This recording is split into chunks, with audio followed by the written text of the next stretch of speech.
Welcome to Fluent Phonics. Today, we will learn how to pronounce the word vintage.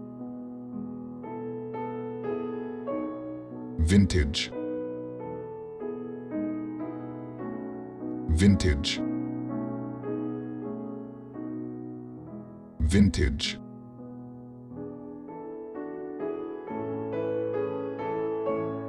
Here's an example of how one might use it in a sentence. My grandmother's vintage dress collection is filled with beautiful designs from the 1950s.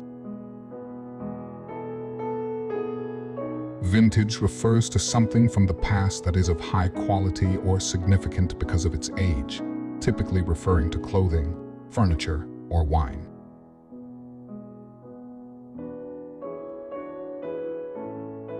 Thank you for your time.